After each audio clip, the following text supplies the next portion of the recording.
आप देख रहे हैं विकासनामा न्यूज। आपके साथ मैं हूं राशि। आइए खबरों की शुरुआत करेंगे। 16 अक्टूबर को देश के केंद्रीय गृह मंत्री अमित शाह ग्वालियर आ रहे हैं। इसको लेकर भाजपा प्रदेश अध्यक्ष विष्णु दत्त शर्मा ग्वालियर पहुंचे, जहां उन्होंने भाजपा पदाधिकारियों कार्यकर्ताओं की संभागीय बैठक ली। इसके जरिए कार्यक्रम को भव्य रूप देने और ऐतिहासिक बनाने के लिए जरूरी बातें भी प्रदेश अध्यक्ष ने बताई। इस बैठक में सिंधिया समर्थक मंत्री नेताओं के साथ भाजपा के अन्य मंत्री व पूर्व मंत्री के साथ नेतागण मौजूद थे। संभागीय बैठक को संबोधित करने के बाद भाजपा प्रदेश अध्यक्ष के द्वारा प्रभारी मंत्री और ग्वालियर के सभी वरिष्ठ अधिकारियों के साथ कार्यक्रम के संबंध में विस्तार से चर्चा की गई।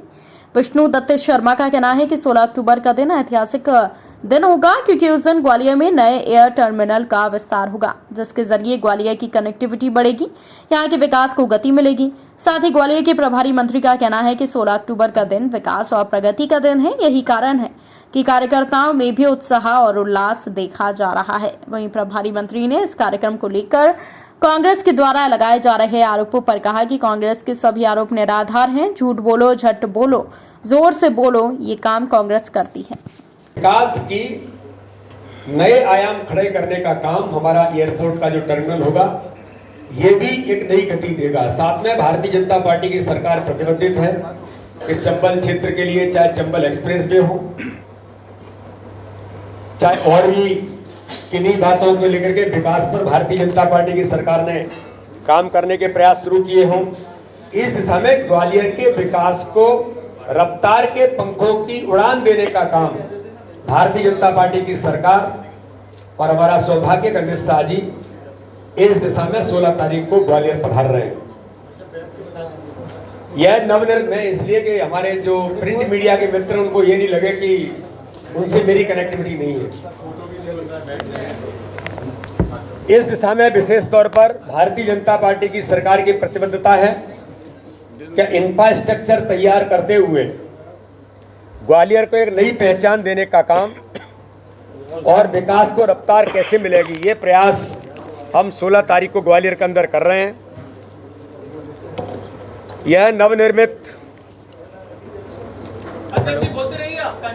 नवनिर्मित एयर टर्मिनल ग्वालियर में भारतीय जनता पार्टी के विकास के विजन, तरक्की के मिशन और जन सेवा के इंटेंशन को दिखाता है।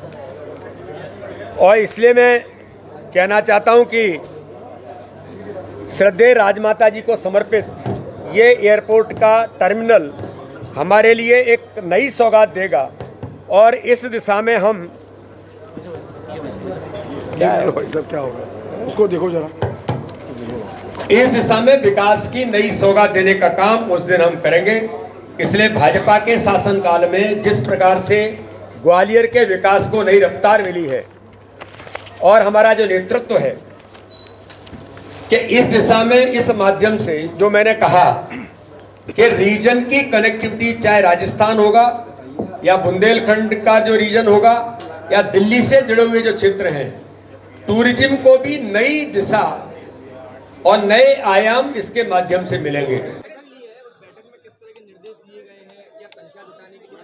बैठक हर व्यक्ति जो बड़े से बड़ा, ये एक जन आंदोलन के रूप में एक उल्लास और उमंग का दिन है कि विकास की और प्रगति की ग्वालियर मध्य प्रदेश के पटल में राष्ट्र के क्षितिज पर पहुंचने वाला है। उसके अंदर हमारे देश के गृह मंत्री के साथ सम्माननीय मध्य प्रदेश के मुख्यमंत्री और नरेंद्र तोमर जी और संगठन के अध्यक्ष भी आएंगे। और ये बड़ी सौगात के लिए जो ज्योतिराज सिंधिया जी लेके आए, जो बीजेपी भीड़ जुटाने की कोशिश कर रही है इस कार्यक्रम में, पैसे की दम पे कर रही है, क्या कहेंगे इस पर? कौन ने बोला?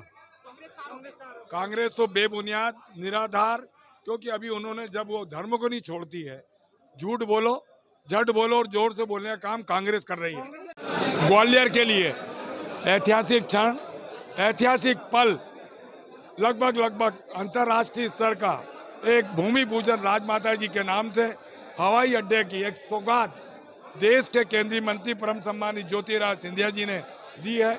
और इस सौगात का भूमि पूजन करने के लिए राष्ट्र के सर्व शक्तिमान देश के गृह मंत्री अमित शाह जी आ रहे हैं। और जब 500 करोड़ का यहाँ पर सौगात होगी, उसमें रोजगार भी मिलेगा, उसमें विकास भी होगा, प्रगति भी होगी।